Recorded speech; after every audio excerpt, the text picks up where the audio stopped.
Do you know what the result of this Python code is? Give it a shot, pause the video, and leave a comment with your answer. Now, if you had any trouble coming up with that answer or you haven't seen this syntax before, make sure you watch this whole video where I walk you through all of the must-know Python list features. Let's start by defining a list. A list in Python is an ordered collection of elements. Now, we can store any elements that we want. They don't have to be the same data type, they can be different ones. In this case, I have a list that has 5 elements, and these are simply strings. But if I wanted to, I could mix and match, and I could put true in here, I could put a number. Doesn't matter, the data types do not need to be the same. Now, lists are mutable, meaning once they're created, they can be changed, and every position in the list has something known as an index. That means that I can actually access and change what exists at each position in this list by knowing the index. Now, when we start indexing, let's just write this out here. We index at 0, and then 1, and then 2, and then 3, and then 4. So we go up by 1 every single time. The first index is always 0, and the last index is whatever the length of the list is minus 1. In this case, we have 5 elements in our list. When we subtract 1, we get 4, so that's the last index.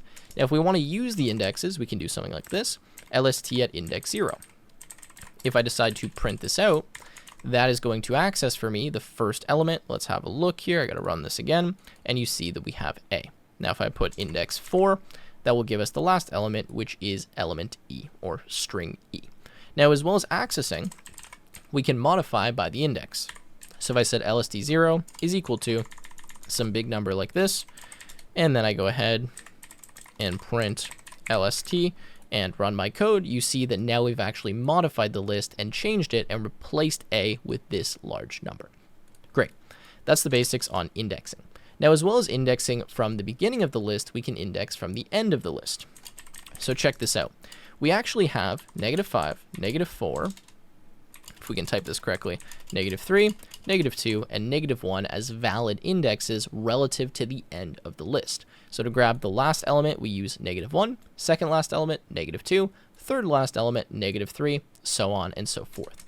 So now, if I were to print lst at -5, clear, and run, you see that we get A because that's the 5th last element from the end of the list. Now, the reason negative indexes can be useful is because in other languages, what you typically have to write if you wanted to access the last element in the list is something like lst, and then the length of the list, this is how you get it in Python, by the way, len, and then you surround the object, in this case it's lst, -1. So you can see this is a little bit more verbose. It's kind of more difficult to read. So instead in Python, we just do -1, and that always gives us the last element in the list. Now, we'll get into a bunch of other list features in a second, but I want to quickly mention I just released a massive software development course. The goal of this course is that everyone that graduates actually gets a job. The way that we're supporting that is we actually have an employer portal where once you graduate and you go through our proctored final exam and all the projects that we have, you'll show up in that employer database, and employers will actually pay us money to interview you because we've already vetted you. You've gone through an intense curriculum. You know everything to be the best possible junior developer you can be in both front end, back end, and DevOps. Now, you can pick the specialization you want to go into, and those specializations are taught by industry experts that are not myself. So you have a front end expert, DevOps expert, and back end expert where I teach you all the fundamental skills so that you actually understand what specialization you want to choose. Anyways, you guys can check it out from the link in the description. Now, let's get back into our lists. Now that we've looked at that, let's see how we can actually add, remove, and insert elements from lists. If we want to add something to our list, so actually a new element, not replacing an existing element, we can use the .append method. Now, if I append something like 5, this will simply go to the end of the list. So if I run my code here, we should print out the list so we can see it. You will see that we get A, B, C, D, E, and then 5. That's how you append. Now, what if you want to remove? Well, if we want to remove from our list, we can use this pop function. Now, what this pop function does is actually remove and return the element at the end of the list. In this case, it's going to be E. So if I print out remove and lst, and I clear and run, you see we get E, and then the rest of the list, except we no longer have E because we popped it or removed it. Now, with the pop method, we can actually specify the index at which we want to remove. So let's say we want to remove C. I can put 2 here, which is the index of C. And when I run this now, I get A, B, no C, and then D and E. And C gets stored in this variable because that's what pop does.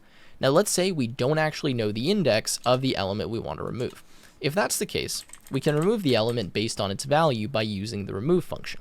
So if I wanted to remove b, I would do lst.remove, and not n, this is b. And if I clear and run, you see we get A, C, D, E. Now, an important thing to keep in mind with this method is it removes the first instance of that element. So if I have two b's here, you'll see that we only remove the first b, we don't remove the last one. So you need to run this method multiple times if you want to remove all of the different instances. Also, let's see what happens if we try to remove an element that doesn't exist. I go here and run, and notice we get an error because that element doesn't exist. So you need to actually know that the element exists before you remove it. I'll show you how you can find that in a second. All right, so a few last methods related to insertion or kind of adding or modifying the list. We have an insert method. This insert method will insert an element at whatever index you specify. So let's say I do index 2, which is currently where C is, and I insert some big number.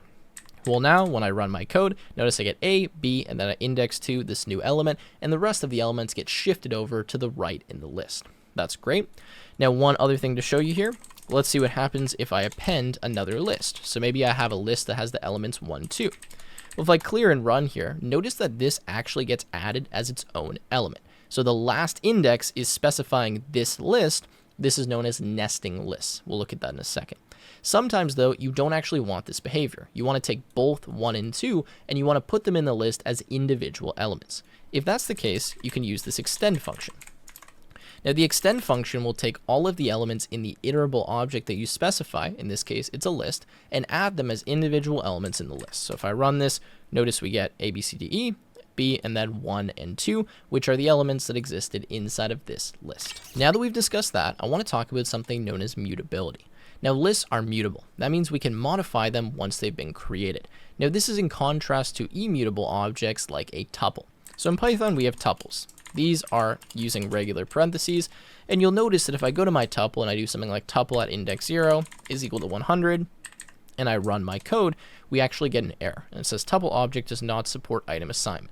That's because this is immutable. Once I create it, I cannot modify it. If I want to make a change to this, I need to make a new tuple object that has that change. That's different than lists. Lists we can actually modify in place, and this gives them some special behavior. So now let's see what happens if I do something like this. lst2 is equal to lst, and we'll say lst2 at index 0 is equal to 100, and then we'll print both our lists. Now you'll notice when I clear and run here that we actually get the exact same list, even though we only made the change to list 2. Now the reason that happens is because this is a mutable object. Whenever you store mutable objects, you're actually storing a reference to them. So when I say lst is equal to this list, I'm creating a new list and referencing that list. That means when I have lst2 is equal to lst, I'm actually just copying the reference to this list into another variable. So whenever I make a change to lst, it affects lst2. Whenever I make a change to lst2, it affects lst because these are referencing the same underlying list. So you need to keep that in mind. If you want to copy a list, you actually need to do that in a special way. What we're doing right here is just creating another reference or something known as an alias to the same list. Now this becomes especially important when you start using lists as function parameters. So for example, let's say I have a function, define func. I take in some lst, and I just say lst0 is equal to 100. Well, now I can make, I don't know, new list here is equal to 1, 2, 3, and I can actually call my function on new lst and then print my new lst, and you'll see that just like before, we actually modify that list in place. That's because, again, when we pass this value here to the parameter, we're storing the reference to this list, so we can actually modify a variable outside of the function because it's mutable. Very important to understand. You need to know this to be able to use lists effectively. Okay, so beyond that, we have nesting of lists, and we saw this briefly before, but we can store lists inside of other lists. So if I have lst is equal to a list like this, I can actually store other lists, and I can use kind of a double indexing method, which you're going to see here in a second. So let's say I want to access, and we should really change this, the value 4. Well, to access the value 4, I first need to access the list that stores 4. So I can print list at index 1, and I'm going to access this second list, and you see that we get 3, 4. Now that I have that list, I can index it again, and I can grab the second position or the first index of that list and that will give me the value 4. Now this keeps going into infinity. Like if I had another list here, right now when I do 1, 1, you see that I actually get the list 4. So then I would have to access index 0 here to be able to grab the actual value 4. That's nesting. Just quickly wanted to show that to you. Now that we've looked at nesting, let's look at the most common issue I see with Python lists, and this is using lists as default parameters. So let's say again I have my function and I have lst equal to a default parameter of say 1, 2. Now maybe what I'll do inside of here is I will just say lst dot append 100 and I will return my list. So this is a simple function. All it does is it just takes some list, it appends 100 to it, and then it returns that list. But what it has is a default value for its parameter. That means I can call this function without passing in my own list, and it will use the list right here, which has the value 1, 2. So we're going to say lst1 is equal to func, and lst2 is equal to func, and lst3 is equal to func. We're just going to print all of these out. And take a guess yourself what you think the output is going to be. I've kind of hinted as to what's going to happen, but pause the video, take a guess, and then I'm going to run the code. Okay, so let's run our code here. And notice that our lists continue to get larger and larger. And in fact, they're actually the same list. This is a little bit weird. What's happening? Well, what's going on here is we have a default parameter, which is a mutable list. Now that means that when I make a change, so I do lst.append 100, I'm actually modifying this default parameter. So every time I call function, I'm appending 100 into this list, and all of list 1, 2, and 3 have the same list that they're referencing, because I'm returning a reference to this list, which is a mutable object. I know it seems a little bit confusing here, but the kind of moral of the story is don't use a list as a default parameter. In fact, don't use anything mutable as a default parameter unless you're going to be copying it, and even then, you probably don't want to do that. So just as a quick demo here, if I pass in my own list now, so I'm passing 3 distinct lists here, okay, and I run, you'll notice that we get what we expect, 100 in each list, okay?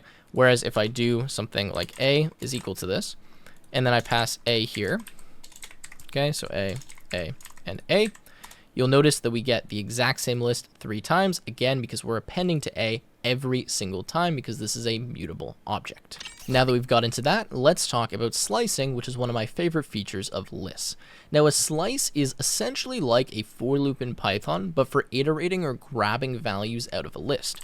So if I have my list, like 1, 2, 3, 4, 5, we'll just use numbers to keep it nice and simple here, I can actually create a slice of this list.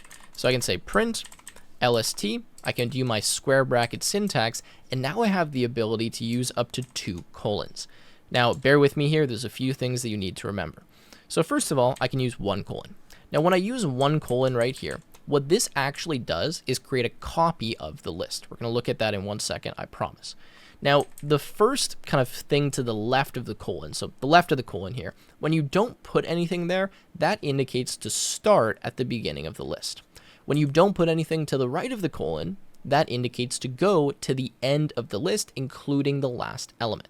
So if I just print out the list here with 1 colon, this is actually valid syntax, and you see we just get the exact same list. Now though, if I do something like 1 colon, what I'm actually specifying is I want to start at index 1, and I want to go to the end of the list, including the last value. When I run it now, notice I get from 2 to the end of the list. Now let's do 1 colon, and then index 6. What I'm doing now is specifying I want to start at index 1, and I want to go up to, but not include, index 6. Now, index 6 is 7, so that means I'm going to have a list which is 2 to 6, and that's exactly what I get. Okay, so you have your start, colon, and then your stop. If you leave them empty, the start is going to be the beginning of the list, and the end is going to be the end of the list, and it's going to include that last value. Now, where things get a bit more complicated is when we have 2 colons. Now, when we have 2 colons, we actually go start, stop, step. So I can do something like 1, 6 here, and if I leave the step empty, by default, I'm going to have a step of 1. So I get the exact same list.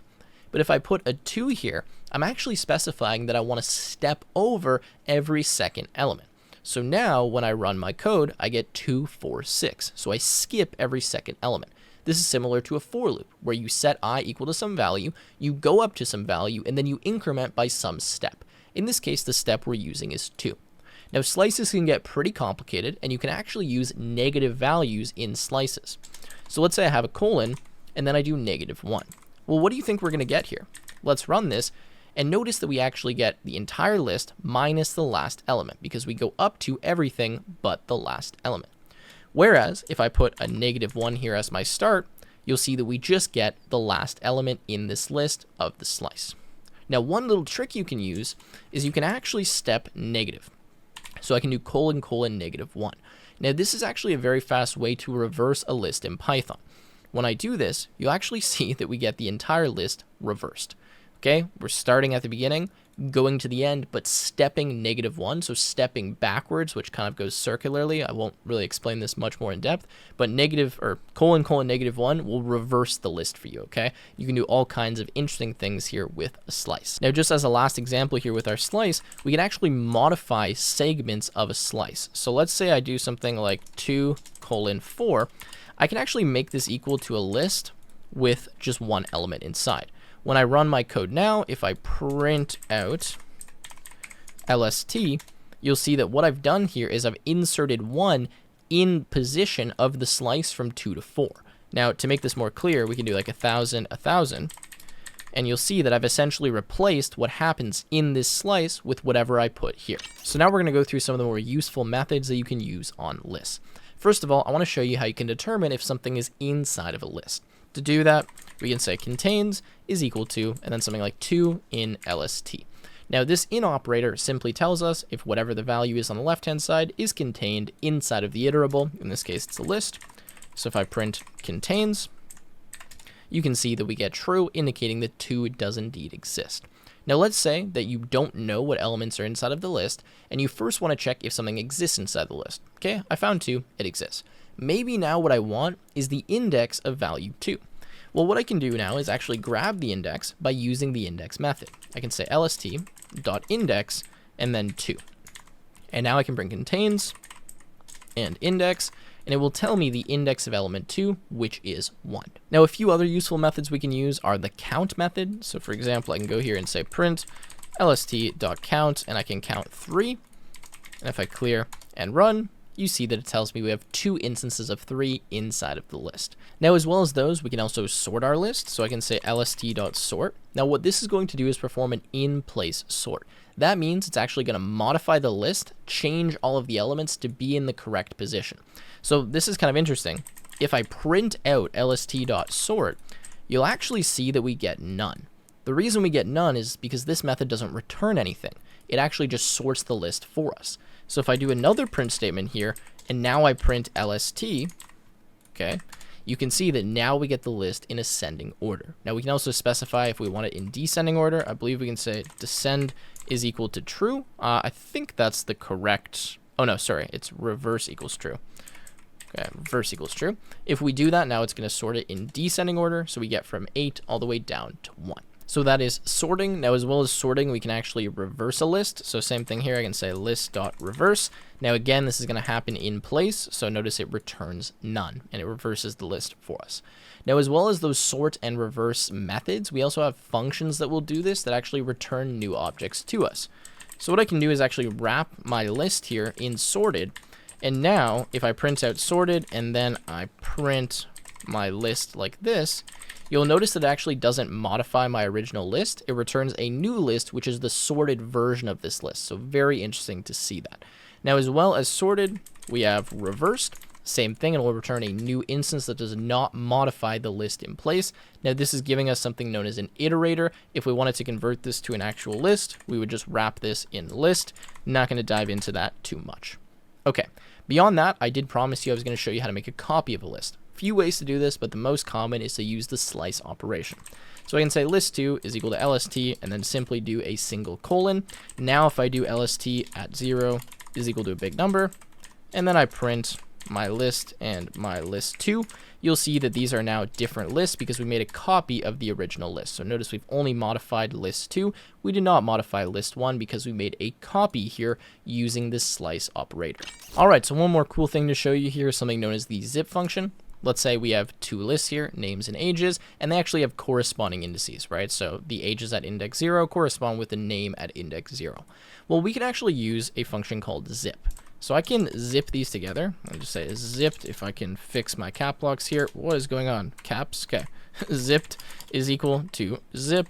And then I can pass my names and my ages, and it'll actually create tuples for us of all of the matching indices. So if I go ahead and print the list of my zipped, and I go here and run this, you see that we actually get tuples with the corresponding indices. You can do this with as many different lists as you want, so we can zip 3, 4, 5, 100 lists. And the reason why I put a list here is because this actually returns an iterator for us.